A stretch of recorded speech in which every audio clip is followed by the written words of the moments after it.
Hello everyone, Voodoo here, and today I am going to be giving you guys my thoughts on the new zones in the Dragonflight Alpha. So we've actually been able to see and experience all 5 of the zones now, minus some like instances and stuff. We're not really going to go over those. So I'm going to give you my thoughts on them, talk about how I feel about the zones, talk about a little bit about their story. So I'm just going to give a spoiler warning right now. I will be covering some of the story. I will try and keep it spoiler light. Just vaguely talk about what happens in each zone. I'm not going to try and talk about the resolution of everything, but just kind of what you'll be doing in each zone, what you'll find there, who you'll see, and just my thoughts on how they rank. So I've kind of gone through this and changed up the ranking from an S to D tier because those don't really have much of a meaning, and kind of given them like an amazing, great, good, meh, and terrible. So obviously amazing is the best, great is pretty good, few issues. Good means I overall enjoyed it, but I think there's some issues that really need to be improved. Meh means it's fine. I didn't hate doing it, but it wasn't my favorite thing. And terrible means it sucked. Like the Maw is a great example of the terrible zone, and I would never want to go there again. Yeah, so we're gonna get into that right now. Before we start, though, quick reminder to leave a like and comment on the video. It really helps me out, and of course to subscribe. I'm trying to hit 500 subs by the time Dragonflight comes out, and if I do that, I'll be doing a giveaway. So any support really does help me out. Small channel. With that, let's get right into it. Alright, so zones. So I have them all labeled out here. There's no labels. Basically, this is Azure Span, this is the Forbidden Reach, this is the Anharan Plains, this is Faldraz, and this is the Waking Shores. So we'll go along each one. I'll talk about them, and I'll throw up the kind of zone preview video that Blizzard has done to kind of introduce you to the zones as I talk about them. We're going to start today with Azure Span. So Azure Span is this massive zone. The Azure Span is probably one of the biggest zones I've ever personally been in.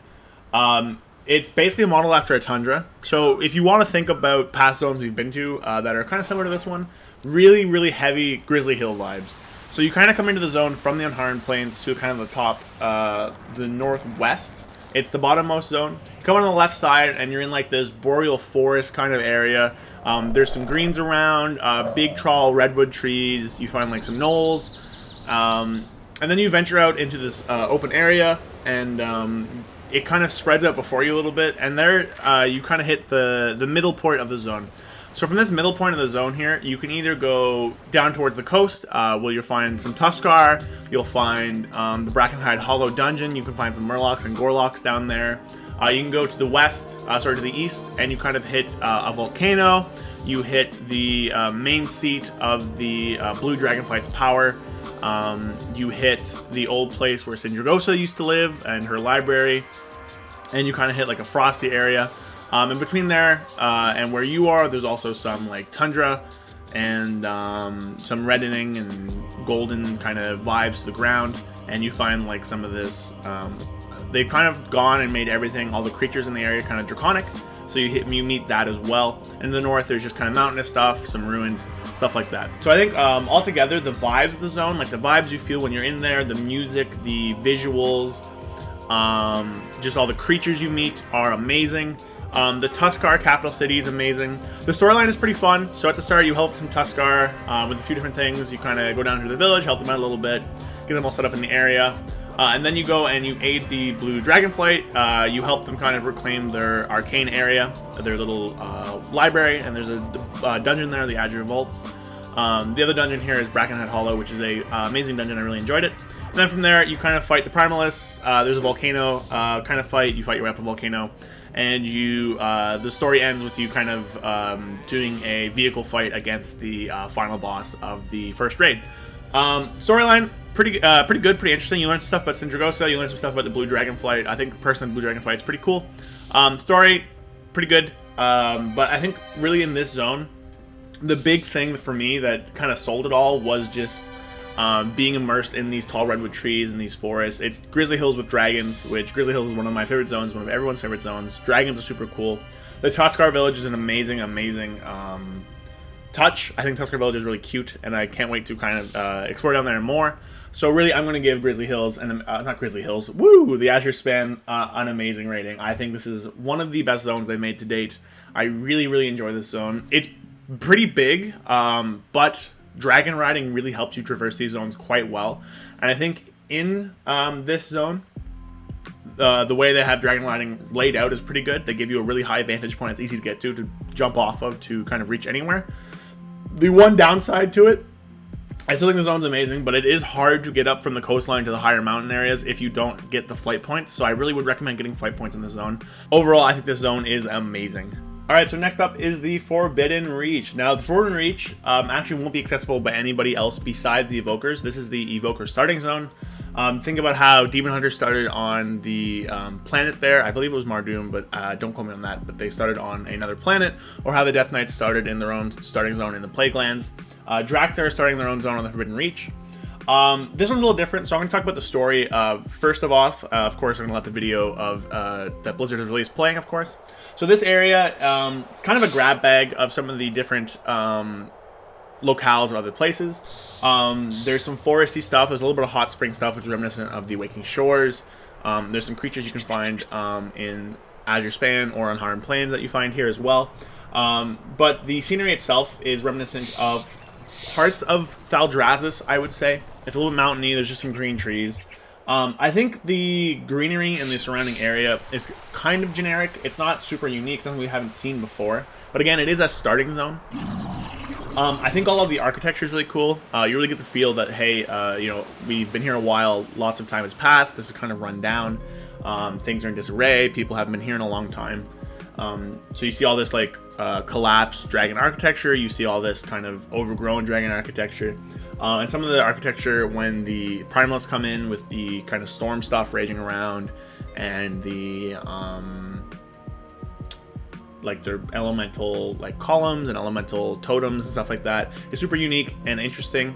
You do see it in other zones, so I guess it's unique to the expansion, not as much as unique to this zone. You also, you know, you start off in a vault as the Drakthar. You know, there'll be little story spoilers here, of course. You're in a vault, you kind of free your allies, you go out, and the story revolves around you kind of learning how to be a dragon again, a Drakthar again, and then going out and freeing your other Drakthar from different vaults, and then the Primalists come in, you end up fighting them, and then it doesn't work out, the big bad person gets freed, essentially, and then the whole island kind of gets taken over by this massive storm, and you evacuate to the capital cities, and then, hey, you join the Horde of the Alliance, and then you're in and voyaging with your new friends. Pretty much, you know, nothing too serious, pretty much the same as the, you know, Demon Hunter or Death Knight ones, with more Demon Hunter-y vibes, because Demon Hunters also start in kind of a stasis prison. This one's a little different. It's not like a prison, so to speak. But yeah, I know it's interesting. At least it's a starting zone. Wasn't my favorite starting zone. I think I enjoyed the Demon Hunter one a little bit better. But I could be a little biased there. But the way they introduce you to Soar, the way they introduce you to some of the other abilities is really cool. It is a big zone, and you don't get any mounts, so I think that's definitely a downside. When your Soar is off cooldown, on cooldown, sorry, it does suck getting around. However, most of the time, that's mitigated, I would say, because you kind of have you going different areas. But you don't get mount abilities, you don't have riding until you get to the capital cities, so it does take a while to get around. And really, I don't think there's anything super unique here. I'm going to put it down in meh, and that's just compared to kind of the other zones. Now, of course, it is a starting zone, and I think in terms of starting zones, I would put it probably on even with the Demon Hunter one. But in terms of relative to the other zones of this expansion, I don't think it's anything crazy or amazing, but I still, you know, it was decent enough going through, and it's a unique experience to say the least. Alright, so next up is the Anharan Plains, and I'm just going to bury the lead a little bit here. I really enjoyed this zone as well. This is the most recent one we did, just coming out this week. Actually, funny enough, when I was getting all the videos for this video, the Anharan Plains Blizzard preview had just released between the time when I got the first one and the last one. So I actually originally didn't have a video for this, but then I did at the end, so that's kind of funny. But we have the video. It should be up on screen now. Yeah, so this zone is great. So this is the second zone you come to. You kind of climb up out of the canyonous Waking Shores and come up into this vast green verdant plain area. I love the feeling here. It's like Nagrand with dragons. Kind of reimagined Nagrand, if you will. Nagrand was a great zone back in WoD, or whenever we went there, and I think this one's even better. So you come up here, you meet the Centaur right away. You kind of help them hunt a dragon. and you go and you meet the centaur, and you journey to kind of like this big centaur meeting ground. There's a betrayal, and then kind of it devolves into a civil war, and then you eventually go enlist kind of like the green dragons, help them set up their and protect their oathstone, and you kind of solve the civil war. I guess you don't solve it. There's a dungeon that solves it, but that dungeon isn't out yet. Overall, story was pretty decent. I really enjoyed learning about the centaur tribes. You learn a lot about them. You learn a lot about their goddess, Anharan, who is like this eagle spirit that the planes are named after. You can actually see a lot of architecture dedicated to her. There's tons of statues of these big eagles all around. The highest mountain in the area, like in this zone, is and it has a big eagle statue on top of it. I think that's pretty sick. There's tons of like little towns around too, kind of for each of the different centaur tribes. So I think that's a nice touch. There's tons of other cool stuff here too, though. So I really enjoyed the skybox. I think the skybox is beautiful. Whenever you're going across the plains, whenever you're flying across them, there are lots of really cool stuff. There's kind of like these singing stones structures with the wind that blows through them. I think it's a really cool area. There's like these hot springs that I think is a really cool area as well. Then when you get to the west side of the place where the green dragons are, and you finally get to see kind of where their Emerald Dream Portal is, the area is gorgeous. You guys would have seen it on the video I had on screen for the kind of Blizzard intro to the zone. Overall, I really like this. All the centaur towns too are super sick. I love kind of their architecture and their theming. There's one with like this big hobbit hole kind of vibe in it, where they've kind of built this hut, or not this hut, but like the center of the town into a hill that you go into. The other one has this big kind of tribal building on like the crest of a hill. And I just think it's super sick. Now, the dungeon in the zone is the Nogran Defensive, which is where you kind of are fighting the Civil War. That one isn't in the alpha yet. I don't think it will be for a little while. But when you go across that one, you're kind of going across the whole zone and fighting different bosses in each area. I think that could be interesting. It'll depend how we journey from area to area. But I think overall, I think that's really cool. But just coming into this zone, you're kind of just struck by how green it is. You're kind of struck by how beautiful the skybox is. The architecture is great.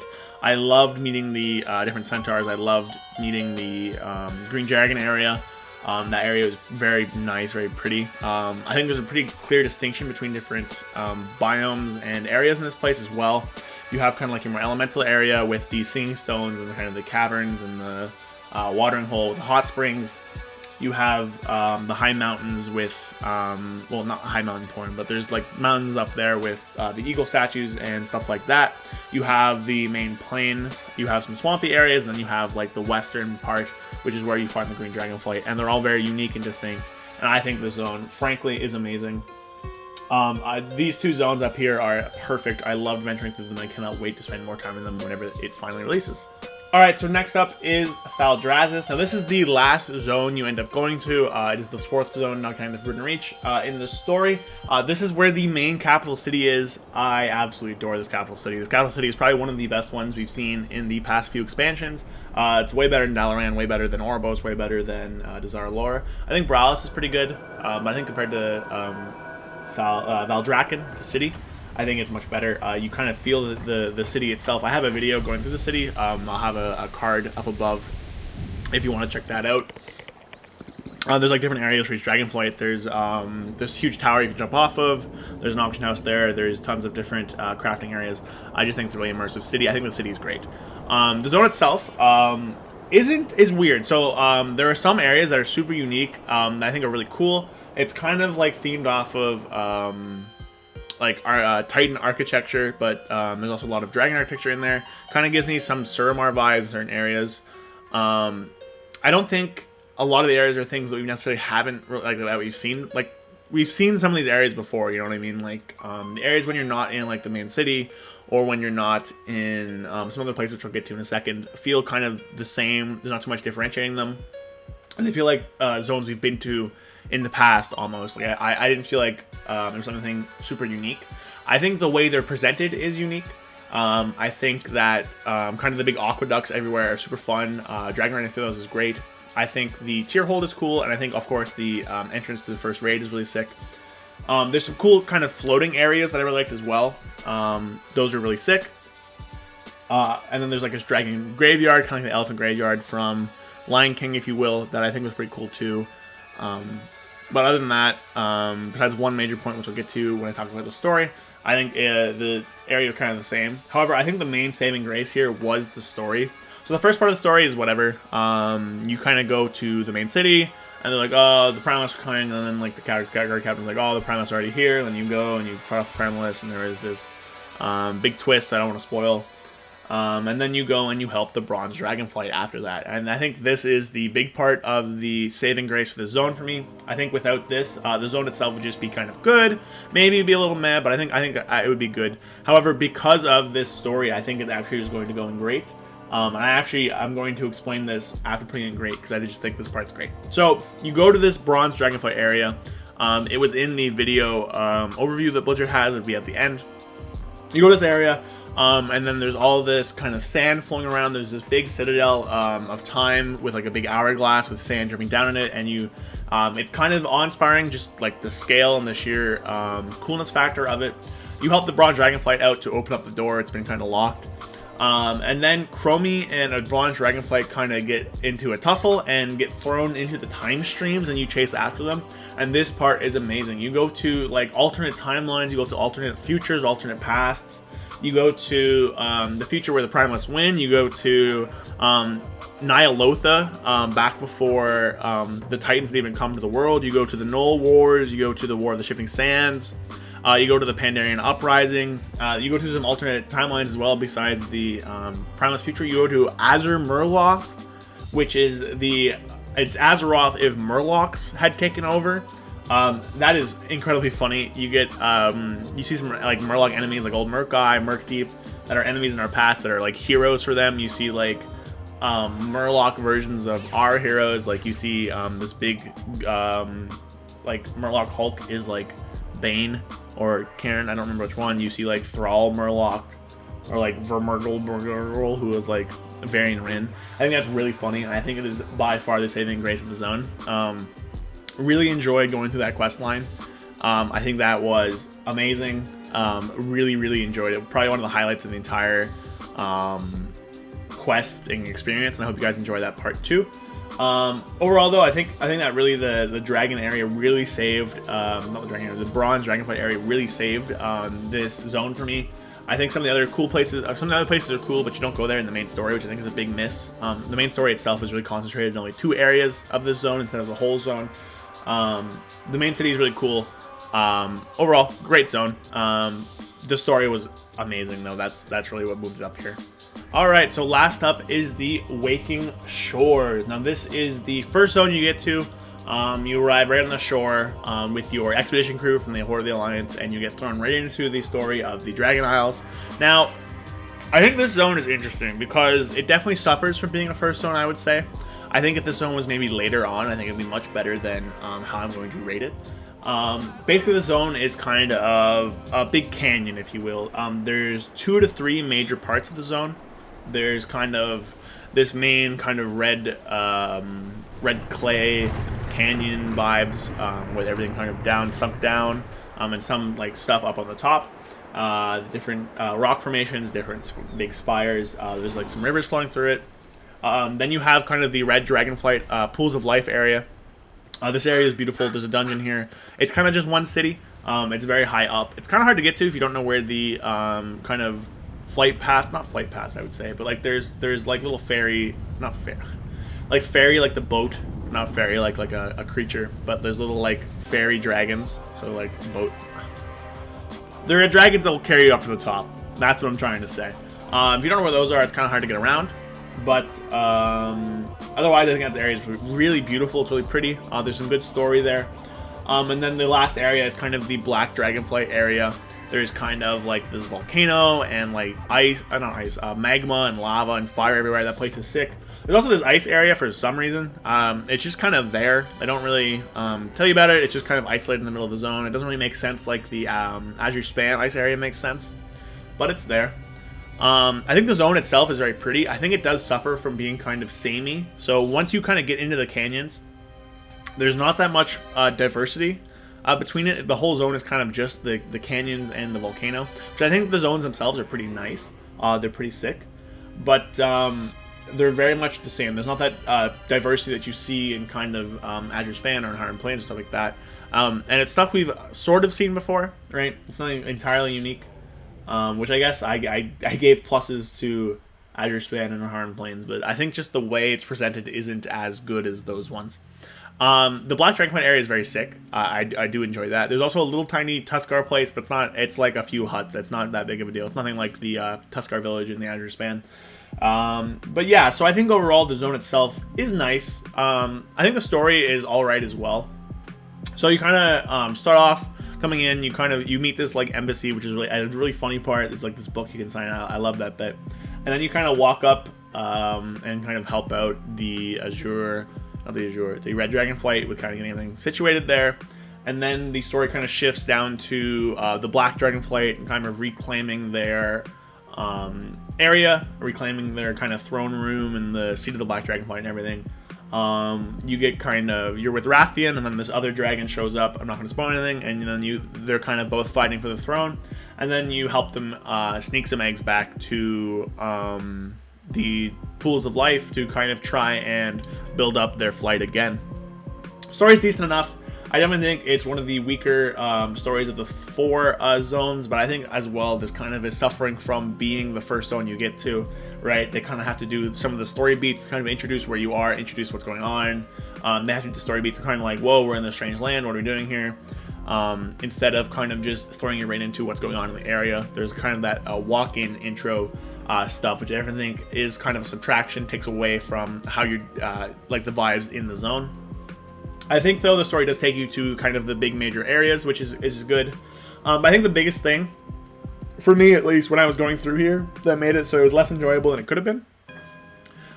You get dragon riding roughly halfway through the story, I believe. It's right before you go over to the Black Dragonflight area. And I think that does very much impact how you experience and see the zone.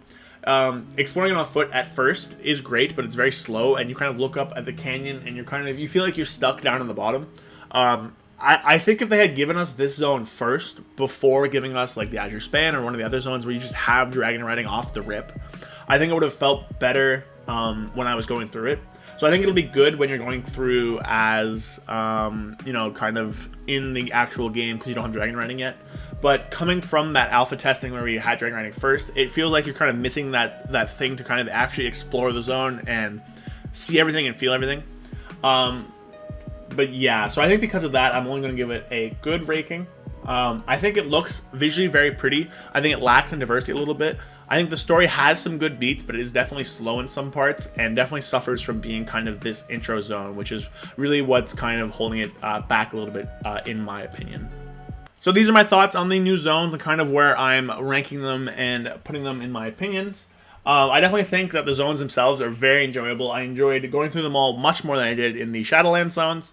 I really liked the visuals for all of them. I definitely think some of them are a little bit repetitive when you're in there, like the different areas aren't as different as they could be, or the way they're presented to you is kind of something we've seen in the past and is entirely unique or transformative like they have in some of the other zones. But overall, I think they did an amazing job with the Dragon Isles. It's a very, very big continent. Think Northrend size, a little bit actually bigger than that. And overall, I really enjoyed my time going through all these zones, and I cannot wait for everybody else to experience them. I think it's going to be a great time when Dragonflight launches and everybody's kind of going through the zones and experiencing the story from start to finish instead of kind of in broken pieces like I did. Seeing all the cutscenes that you're able to actually see instead of just talking to the Captain Exposition pirate. Love that guy. Shout out to Captain Exposition. But yeah, so those are my thoughts.